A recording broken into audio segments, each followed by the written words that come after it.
गुरु ब्रह्मा गुरु विष्णु गुरुदेवो महेश्वरा गुरु साक्षात परब्रह्मा तस्मै श्री गुरुवे नमः। आज हम आपको श्रीमद् भागवत रहस्य का 10वें स्कंद का आगे का भाग सुनाएंगे। भगवान को अपना ऋणी बना लो, उनसे कुछ भी न मांगोगे तो तुम्हारे ऋणी हो जाएंगे। श्री कृष्ण गोपियों के ऋणी हैं, तभी तो वृंदावन छोड़कर जा नहीं सकते। द्वारका लीला में मर्यादा है, गोकुल लीला में प्रेम। श्री कृष्ण रस स्वरूप हैं। यह मिलन 5 भौतिक शरीर का नहीं था, क्योंकि वह तो योगनी में जल गया था। यह तो आत्मा का रसात्मा से मिलन था। गोपियां ईश्वर से मिलने के लिए छटपटाती थी। वियोग में प्राण छटपटाते हैं, तब जीव ईश्वर से मिल पाता है। परमात्मा से वियोग ही सबसे बड़ा रोग है।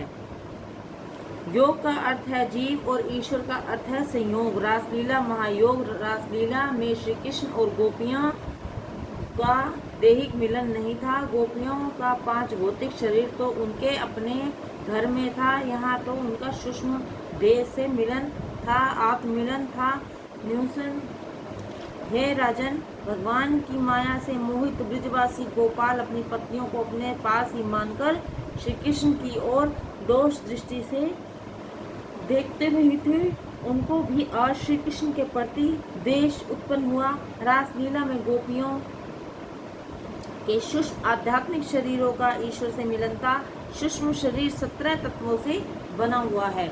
प्राण, ज्ञान इंद्रियां और 5 काम इंद्रियां, तन, मन और बुद्धि, ये सब मिलकर 17 तत्व हुए। जब मन मरता है तब सूक्ष्म शरीर भी मरता है और भक्ति रस मिलता है। सुखदेव जी ने स्पष्टतः कहा है कि भौतिक देह विलय के पश्चात ही गोपियों को रासलीला का लाभ मिला था। यह तो जीव का मन से परमात्मा के साथ मिलन था। गोपियों के लिए प्रयुक्त विशेषण देखिए। यहाँ मन शब्द का प्रयोग है, शरीर शब्द का नहीं। श्री कृष्ण ने जिनका मन हर लिया है वह हैं गोपियाँ। इस लीला का चिंतन करने से काम विकार नष्ट होता है। भागवत के 10वें स्कंद में के 33वें अध्याय का 40वां श्लोक देखिए। ब्रजवासी नारियों की भगवान के साथ की क्रीड़ा को जो धीर मनुष्य श्रद्धा पूर्वक श्रवण और वर्णन करता है, वह भगवान से परम भक्ति पाकर हृदय को रोग रूप कामदेव से मुक्त हो जाता है। आरंभ में गोपियों ने कहा है, हम सभी विषयों का त्याग करके आई हैं, यहाँ तक कि अपने स्त्रीत्व का भी हमने त्याग किया है। उन्होंने अंत में कहा है, हमारे हृदय में यदि कुछ मलिन काम हो तो उसे मिटा देना। गोपियों के काम संबंधी वचन कुछ लोगों को अखरते हैं, किंतु उनके आरंभ और अंत के वचन भी ध्यान में रखने चाहिए। रासलीला में श्रद्धा पूर्वक श्रवण और वर्णन करने से भगवान के चरणों में पर भक्ति प्राप्त होती है और शीघ्र ही वह हृदय रोग काम विकार से मुक्ति दिलाती है। उनका कामयोग काम भाव हमेशा के लिए नष्ट हो जाता है। रासलीला में पहले अध्याय में परमात्मा का आत्मा के साथ रमण है। जिस प्रकार प्रभु ने स्वर्गों के साथ रमण है, भागवतकार जानते थे कि लोग कई आशंका करेंगे, सो उन्होंने स्पष्टतः भी की है। राजा परीक्षित ने भी कुछ प्रश्न किए थे। परीक्षित ने सुखदेव जी से पूछा, गोपियां तो श्री कृष्ण को अपना परम प्रियतम मानती थी, उनमें ब्रह्म भाव नहीं था, अर्थात वे प्राकृत गुणों से आसक्त थी, तो गुणों के प्रभाव रूप इस संसार में उसकी निवृत्ति कैसे हो पाई। सुखदेव जी ईश्वर का चिंतन करते करते जीव स्वयं ईश्वर का बन जाता है। शिशुपाल देशवास से प्रभु का चिंतन करता हुआ प्राकृत शरीर का त्याग करके उनका पार्षद बन गया था, तो गोपियों का कृष्ण में बन जाना कोई आश्चर्य की बात नहीं है। राजन, रास में श्री कृष्ण का रमण गोपियों के शरीरों के साथ ही नहीं था। उनके 5 भौतिक शरीर तो अपने अपने घर में थे। यहाँ तो परमात्मा के साथ गोपियों के अत्यधिक आध्यात्मिक स्वरूप का मिलन है। 33वें अध्याय में राजा परीक्षित ने एक और प्रश्न पूछा। पूर्ण काम होते हुए भी श्री कृष्ण ने ऐसा नंदनीय कृत्य क्यों किया? सुखदेव जी, तेरे मन में ऐसी अमंगलिककारी बात कैसे आई? यह कोई स्त्री पुरुष का मिलन नहीं था, जीव और ईश्वर का मिलन था। यह रासलीला 6 मास तक चली थी। क्या 6 मास तक वज्रनारियां अपने घर से बाहर रह सकती थी? इसी बात से सिद्ध होता है कि यह तो जीव का प्रभु से मिलन था। परमात्मा की लीला आगमय है। ब्रह्म और ब्रह्मा के साथ विलास ही रास है। श्री कृष्ण तो गोपियों में नहीं है ही, गोपियों के प्रति मैं और सभी देवधारियों के आत्म रूप से विराजित हैं। ये वे तो ईश्वर हैं, सभी के साक्षी और परम पति हैं। भगवान श्री कृष्ण आत्मा है, राधा जी आत्माकार वृत्ति है, गोपियां आत्ममुख वृत्तियां हैं। छोटा बालक निर्विकार भाव से दर्पण में दिखाई देते हुए अपने प्रतिबिंब से खेलते हैं। इसी प्रकार इस लीला में आत्मा का आत्मा के साथ रमण है। इस लीला का चिंतन मनन करने से बुद्धि स्थिर होती है।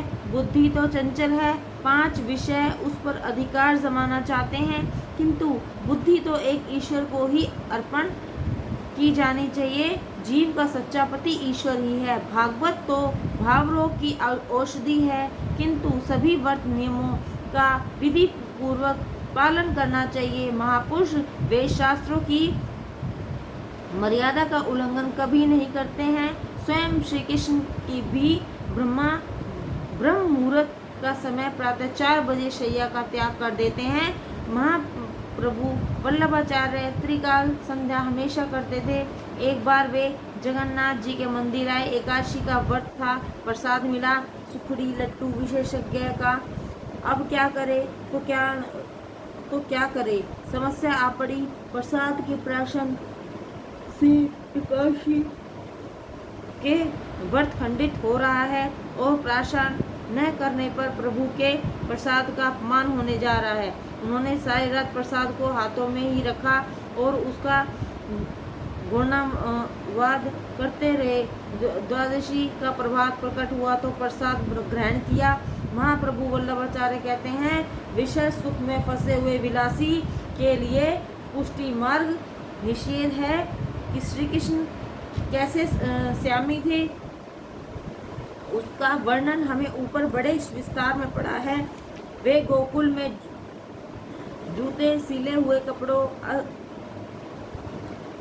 अस्त्र शास्त्रों का उपयोग नहीं करते थे और मुंडन भी नहीं कराते थे। प्रभु भी गोकुल वृंदावन लीला इस प्रकार शुद्ध प्रेम की लीला है। वृंदावन में केवल बांसुरी बजाते हैं, वह वंशी शुद्ध प्रेम ही की है। कुछ महात्मा केवल रासलीला तक ही भागवत कथा सुनाना चाहते हैं, क्योंकि उसके अगले तो मथुरा की रासलीला है, जिसमें युद्ध, वध, विवाह आदि की बातें हैं। मथुरा और द्वारका में श्री कृष्ण मधुर बांसुरी नहीं बजाते, शंख फूंकते हैं। वेदों के मंत्र भोग परक होते हुए भी उनका तात्पर्य त्याग परक है। प्रभु के साथ तादात्म्य होने से वेदांत अनुभव का विषय है, केवल वाणी विलास का नहीं। वे अध्याय में सुदर्शन विद्याधर की कथा है। शिवरात्रि का पर्व था। नंद बाबा अंबिका वन की यात्रा पर गए हुए थे। कुछ कल दान दिया गया। रात्रि के समय सबने सरस्वती के किनारे मुकाम किया।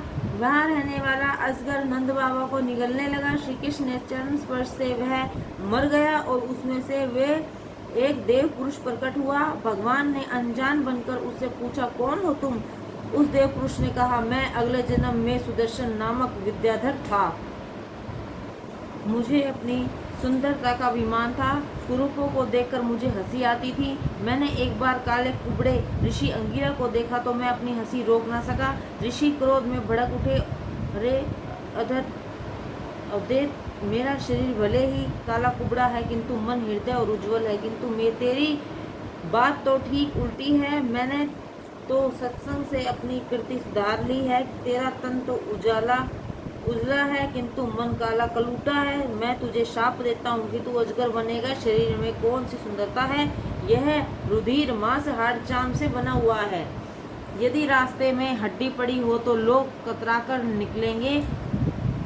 निकल जाएंगे। सो शरीर को सुंदर मत मानो। सत्कर्म करने के बाद नंद बाबा सो गए तो अजगर उन्हें निगलने लगा। इसका अर्थ यह है कि सत्कर्म करने के बाद जागृत रहना चाहिए। सत्कर्म कर लेने के बाद लोग आत्म प्रशंसा प्रमाद निश्चयता में डूब जाते हैं। सो अभिमान रूपी अजगर उन्हें निगलने लगता है। रात्रि के समय जागने का अर्थ है स्वयं कुछ भी न किया है ऐसा मानना और अनुभव करना। सत्कर्म हो जाए तो मान लो कि प्रभु की कृपा के कारण ही वह सब कुछ हो सका है। प्रभु ही ने मुझे निमित्त बनाकर वह सत्कर्म किया है। आगे शुक्रचुन के वध की कथा आती है। गोपियाँ सारा दिन घर का कामकाज करती थी और रात में इकट्ठी होकर श्री कृष्ण लीला का चिंतन करती थी, कीर्तन करती थी। ध्यान का अकेले किया जाए किंतु कीर्तन तो सारे घर के लोग मिलकर करें। लोग घर को तो स्वच्छ रखते हैं किंतु मन को स्वच्छ नहीं रखते हैं। रात को सोने से पहले घर के सभी छोटे बड़े एक साथ बैठकर भजन कीर्तन करें तो बड़ा अच्छा है, घर पवित्र हो जाएगा। कथा कीर्तन भक्ति और कीर्तन के 3 प्रकार हैं, नाम संकीर्तन, गुण संकीर्तन, लीला संकीर्तन। घर में हर दिन संकीर्तन होना चाहिए। अरे सखी मेरा कन्हैया वे कोई तेरी तरह से बांसुरी बजाता है, तब वह दाहिने गाल की ओर रखकर बांसुरी बजाता है, तब पाताल की नाग कन्याएं डोल उठती हैं। दिवस में कृष्ण लीला का वर्णन और कीर्तन करके गोपियां ब्रह्म संबंध बनाए रखती हैं। ब्रह्म संबंध को सतत बनाए रखने के लिए प्रयत्न किया जाए। क्षण मात्र भी जड़ वस्तु की ओर ध्यान न जाना चाहिए। कंस और अकुर जी को वज्र भेजना। अब अक्रूरागमन का प्रसंग आता है। एक बार नारद जी ने कंस के पास जाकर कहा, तू बड़ा भोला है, इस वासुदेव ने तुझे उल्लू बनाया है। वह अपने 8वें पुत्र को नंद जी के पास छोड़ और नंद जी की पुत्री को यहाँ ले आया। श्री कृष्ण देवकी का पुत्र है और बलराम रोहिणी का। कंस सोचने लगा कि अब श्री कृष्ण को किस उपाय से मौत के घाट उतारा जाए। ब्राह्मण ने राजा से कहा, तुम धनुष यज्ञ करो। इस यज्ञ से यजमान की आयु बढ़ती है और शत्रु की मर जाती है, किंतु यज्ञ के आरंभ में 5 दिनों में विघ्न आए तो यजमान मरता है। इस समय कंस के कुछ मल आए। उन्होंने कहा, अरे वह छोकरा क्या करेगा, तुम्हारे काल के भी काल है हम तो।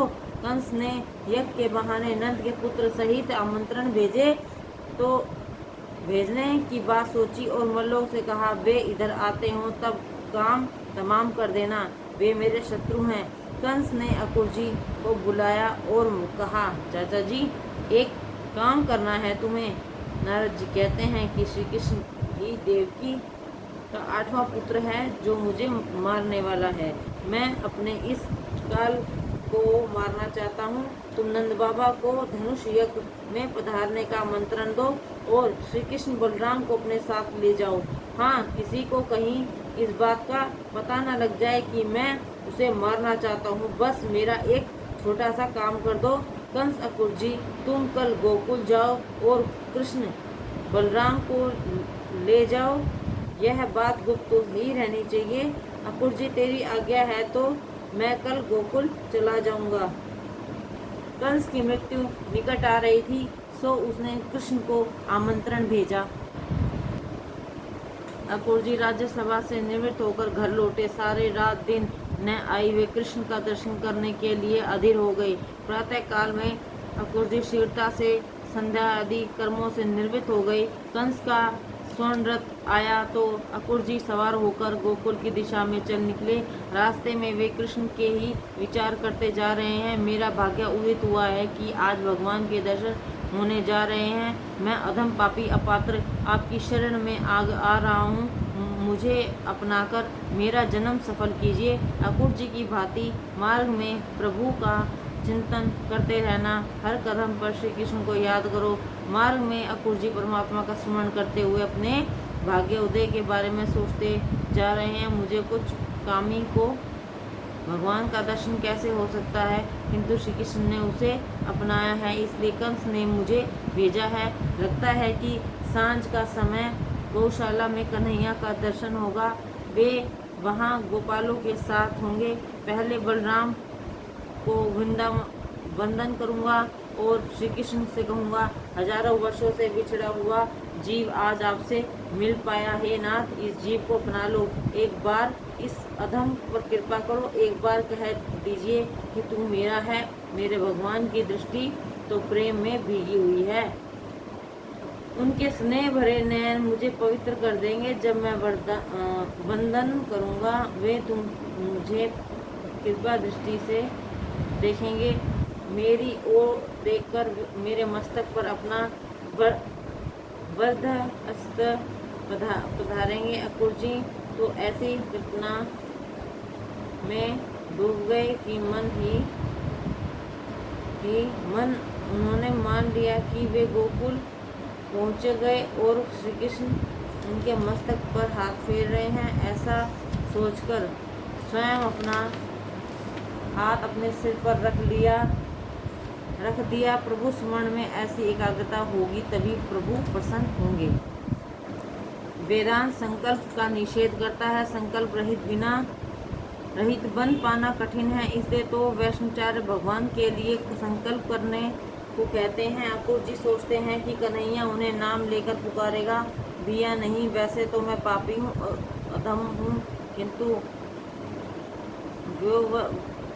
वृद्ध हूँ।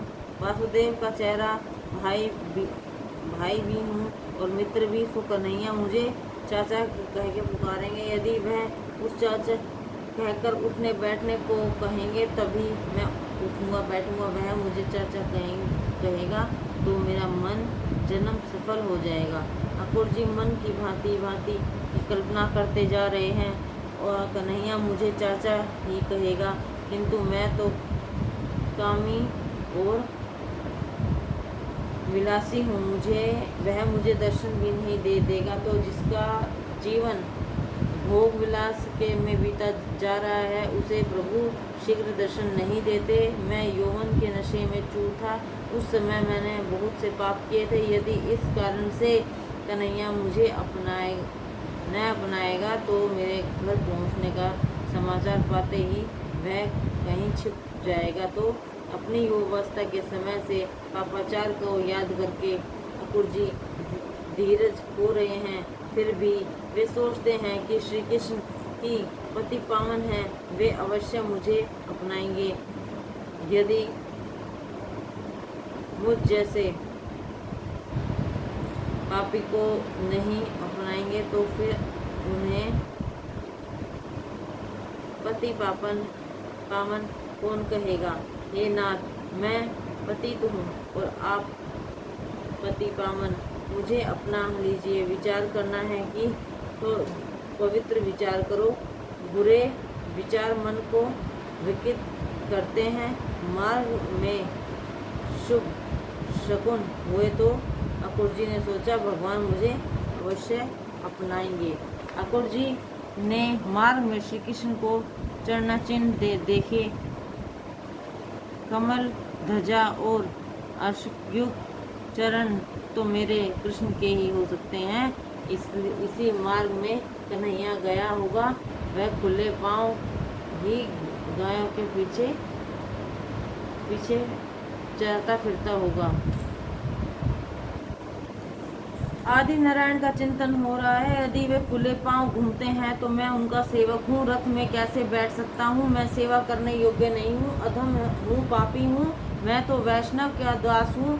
मैं तो कृष्ण की शरण में जा रहा हूँ। मुझे रथ पर सवार होने का क्या अधिकार है। ऐसा सोचकर वे पैदल चलने लगे। गोकुल पहुंचकर वह भी रज सारे शरीर पर उन्होंने आश्रित कर ली। वज्ररथ की बड़ी महिमा है, क्योंकि वह प्रभु के चरणों से जो पवित्र हुई है। भगवान पैदल चलते हैं तो मुझे दंडता करते करते चलना चाहिए, तभी मेरे पाप जलेंगे। और अक्रूर जी दंडवत प्रणाम करते हुए आगे बढ़ने लगे। अक्रूर जी वंदन भक्ति के आचार्य हैं। सुखदेव जी वर्णन कर रहे हैं। राजन, अक्रूर जी आदि नारायण के दर्शन के लिए दंडवत प्रणाम करते हुए आगे बढ़ रहे हैं। परमात्मा को प्रसन्न करने का एक अच्छा साधन है दंडवत वंदन। मथुरा से निकले हुए अक्रूर जी को गोकुल पहुँचे शाम हो गई, क्योंकि वे मार्ग में बड़े भक्तिभाव से दंडवत प्रणाम करते हुए आगे बढ़ते थे। दंडवत प्रणाम करते करते अक्रूर जी गौशाला में आए। उन्होंने सोचा था कि श्री कृष्ण के वहीं दर्शन होंगे। दर्शन हुए। वे तो कहना चाहते थे कि वे पापी हैं और श्री कृष्ण ही शरण में आए हैं, किंतु उनका गला भर गया। वे एक भी शब्द बोल नहीं सके और भावावेश से अचेत से होकर भगवान के चरणों में जा गिरे। प्रभु ने अक्रूर जी ने मस्तक पर अपना वज्र हस्त पधारते हुए उनको खड़ा किया। अक्रूर जी ने सोचा था कि तब कन्हैया उन्हें चाचा कहकर पुकारेगा। तभी वे खड़े हुए तो मुझसे पापी को भला वे चाचा क्यों कहेंगे। वे मुझे नहीं अपनाएंगे तो ब्रह्म संबंध पक्का नहीं होगा। भगवान किसी को भी जल्दी नहीं अपना लेते। श्री कृष्ण ने उनके मस्तक पर हाथ पसारते हुए, चाचा जी अब उठिए भी उनको उठाकर आलिंगन दिया। जीव एक शरण में आता है तो भगवान उसको उसकी अपनी बाहों में भर लेते हैं। आज जीव भगवान की शरण में आया है। भगवान ने अक्रूर जी की सभी मनोकामना संतुष्ट की।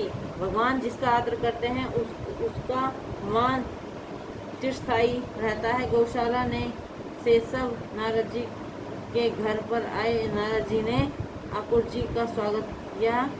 भोजन आदि का निर्वृत्त होने का नारद जी ने अक्रूर जी का स्वागत आगमन का कारण पूछा। श्री कृष्ण बलराम का मथुरा गमन एवं ब्रज गोपियों का चिन्ह, गोपियों का विरह दिशा। अक्रूर जी, नंद जी, मैं तो आप सबको राजा कंस की ओर से आमंत्रण देने आया हूँ। मथुरा में धनुष यज्ञ दिया जा रहा है। आप सबको दर्शनार्थ बुलाया गया है। आप चाहे गाड़ी से आए, किंतु बलराम श्री कृष्ण को लिए तो स्वर्ण रथ भेजा गया। नंद जी बहुत भोले थे। वे आमंत्रण पाकर प्रसन्न ही हो गए। मैं कंस को कर देता हूँ, सो मेरे बेटों के लिए स्वर्ण रथ भेजा होगा। मेरे पुत्रों से कंस कितना प्यार करता है। नंद बाबा क्या जाने कि विश्वास उत्पन्न करने के हेतु कंस ने सोने का रथ भेजा था। नंद बाबा कहते हैं कि मैं चाहता था कि अपने पुत्रों को कभी मथुरा दिखाइए। गांव के बालकों ने यह बात जानी तो वे भी साथ जाने को तैयार हो गए। हम नहीं होंगे तो कन्हैया की देखभाल कौन करेगा। वे मानते थे कि बेचारे कन्हैया को वे ही संभाल सकते हैं। जगत की देखभाल करने वाले की आज बालक देखभाल करने चले हैं। नंद बाबा ने सभी बच्चों को साथ चलने की अनुमति दे दी। यह सारी बात जब यशोदा तक पहुंची तो उनका तो दिल बैठ गया। ये अक्रूर नहीं क्रूर है ही है। मेरा लल्ला को मत जाने दो, वह चला जाएगा तो गोकुल उड़ जाएगा। वह नहीं होगा तो गाय भी खाना पीना छोड़ देंगी।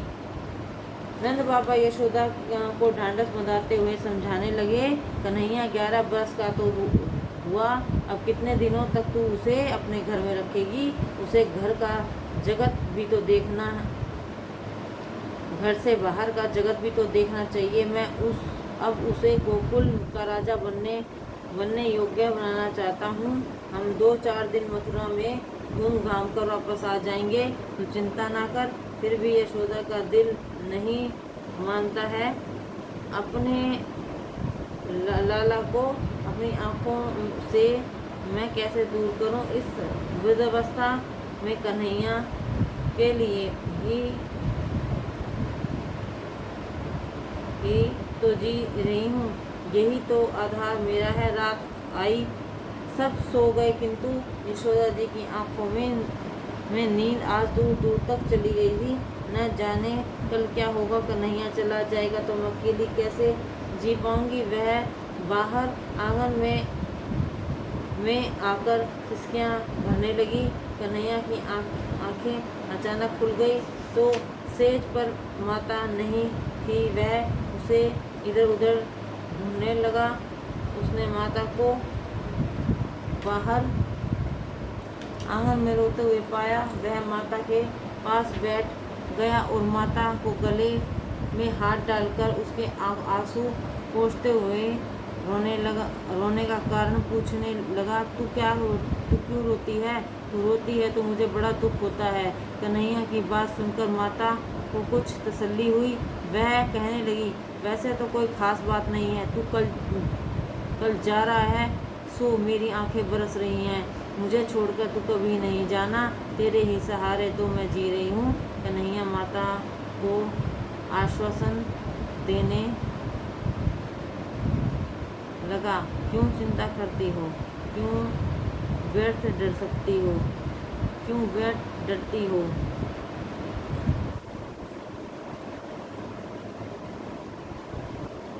जरूर, मैं कान्हा जी कहते हैं कि मैं वापस जरूर आऊँगा। यद्यपि लल्ला ने यह नहीं बताया कि वह वापस कब लौटेगा। माता ने भी नहीं पूछा। वह तो लल्ला के वापस आने की बात सुनकर प्रसन्न हो गई। मेरे बेटे की हर बात सच होती है, वह वापस अवश्य लौटेगा। वापस आने की बात सुनकर वह आनंद में इतनी मगन हो गई कि यह पूछना भी भूल गई कि वह लौटेगा तो कब लौटेगा।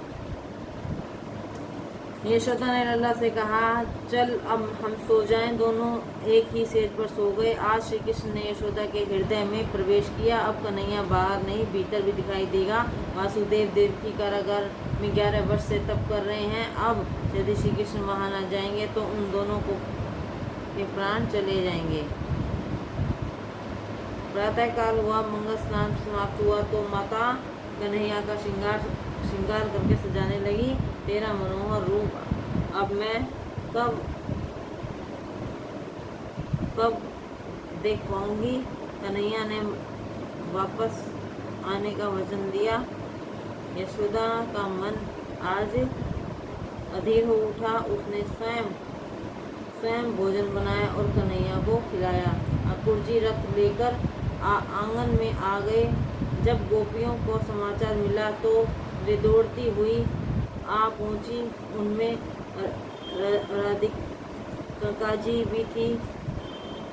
उनके मुख पर दिव्य तेज फैला हुआ था और सादगी भरा उनका श्रृंगार था। आज तक कभी वियोग हुआ ही नहीं था, जो आज वियोग का प्रसंग उपस्थित हुआ तो राधिका जी अचेत सी हो गई। वे अचेत अवस्था में ही कहने लगी, हे प्यारे, हे कृष्ण, मेरा त्याग ना करो, हमें छोड़कर मत जाओ। गोपियाँ अक्रूर जी से भिड़ गई, हमारे कन्हैया को क्यों ले जा रहे हो? श्याम सुंदर के दर्शन के बिना हम जिएंगे ही कैसे? कन्हैया को मत ले जाओ। तुम्हारा नाम अक्रूर किसने रखा है? तुम तो क्रूर हो, हमें रुलाने के लिए आए हो। अक्रूर जी को सूझ नहीं रहा कि इन गोपियों को कैसे समझाया जाए। श्री कृष्ण ने मूर्छित राधा जी को देखा तो उनके पास जाकर कान में कहने लगे, राधे, पृथ्वी पर असुर बहुत बढ़ गए हैं। उन पापी राक्षसों का नाश करके पृथ्वी का बोझ हल्का करना है। आज तक तेरे साथ प्रेम से नाचता खेलता रहा, अब जगत को नचाने जा रहा हूँ। मैं तुम सबके साथ ही नाच सकता हूँ, औरों के साथ नहीं। सखियों, मैं तो जा रहा हूँ, किंतु मेरे प्राणों की रक्षा के लिए अपने प्राण की रक्षा करना। राधे, मैं आज तक का तो तेरे ही समीप था, आज कुछ दूर जा रहा हूँ, किंतु हम तो अभिन्न हैं। लीला के हेतु ही हमने अलग अलग शरीर धारण किए हैं। मुझे अपने प्राणों से भी यह बांसुरी अधिक प्यारी है। तू जब भी यह बांसुरी बजाएगी, मैं दौड़ा हुआ चला आऊँगा। गोपी कन्हैया, वीरांगनी ने हमें मत जलाना, हमें कहीं भूल मत जाना। बाहर के पानी से नहीं, आंखों के बरसते प्रेम अश्रु से ही मन धोया जा सकता है। गोपियाँ रो रही हैं, श्री कृष्ण उन्हें धीरज बंधा रहे हैं। मेरे मंगलमय प्रयाण के समय रोने से अपशगुन होंगे, मैं अवश्य ही लौटूंगा। गोपियों का रुद्र कुछ कम हुआ तो श्री कृष्ण और बलराम नंद जी के साथ रथारूढ़ हुए। रथ चलने लगा तो गोपियां भी पीछे पीछे चलने। कन्हैया ने मना करने पर आंसू रुक गए थे, किंतु फिर भी बह निकले। न जाने कन्हैया अब कब लौटेगा, न जाने कब दर्शन होंगे। फिर उसके वे बड़े जोरों से रोने लगी। कैसी थी वे गोपियाँ! श्री कृष्ण विशक्ता मनसा, श्री कृष्ण से ही मन लगा हुआ था। हे गोविंद, हे माधव, इस गोकुल को मत उजाड़ो, नाथ इस गोकुल को अनाथ ना करो, हमको भूल न जाना। एक गोपी कह रही थी, नाथ तुम्हारे दर्शन किए बिना पानी तक पीने का मेरा नियम था, मेरे यहाँ कुछ क्षणों के लिए ही आते रहना।